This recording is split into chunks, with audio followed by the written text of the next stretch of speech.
I'm Amanda Johnson, Executive Director of the R Foundation. This video is a quick demonstration of how to create a Facebook fundraiser. There are two ways to get to launching a Facebook fundraiser page. You can enter this URL, facebook.com/fund/rfoundation in your browser, or you can navigate to the GivingTuesday website and launch it directly from there. So I'm going to launch it just here from the URL. And it immediately pops up your campaign page. So here is where you're going to customize your fields to create your custom campaign. So you do that on this tab to the left. You may also do this in mobile. This is the desktop experience, but the steps are extraordinarily similar if you do this from the mobile app on your from your phone or another device like a tablet.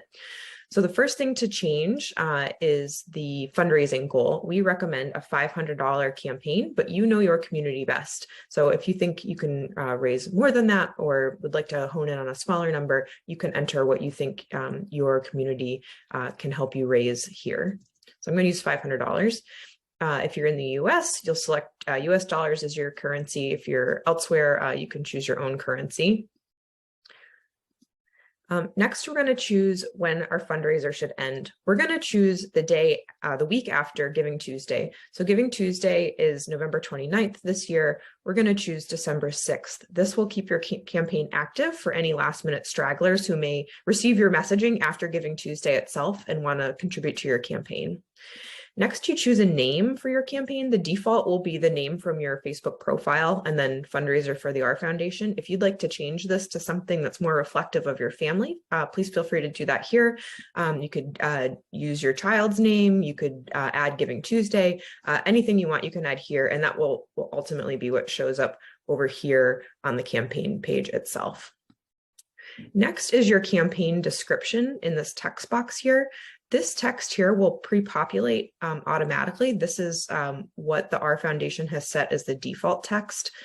This first part is Facebook's default text, and then the next two paragraphs are text that we have included that's very wide and broad.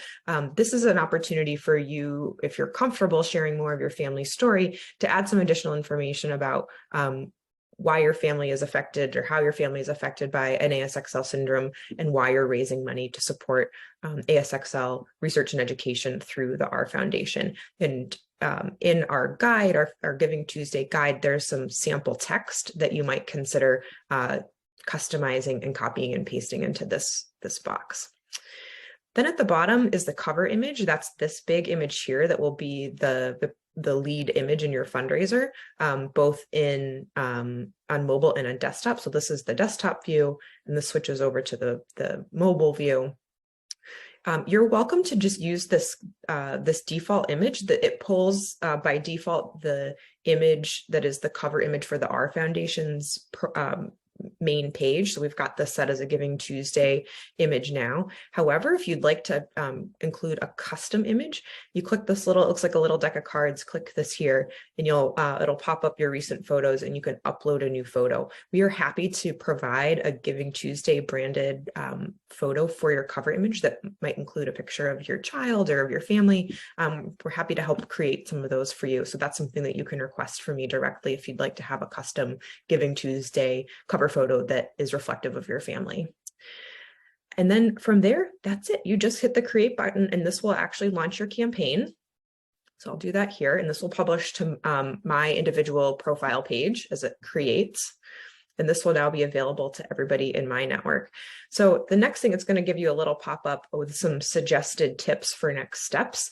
If you follow these steps, it will walk you through making some initial invitations to people in your network. I'm going to decline that now because our recommendation is actually to post a couple of informational posts to your fundraiser before you start inviting people. So there's additional information waiting for them on your fundraiser when they actually get there.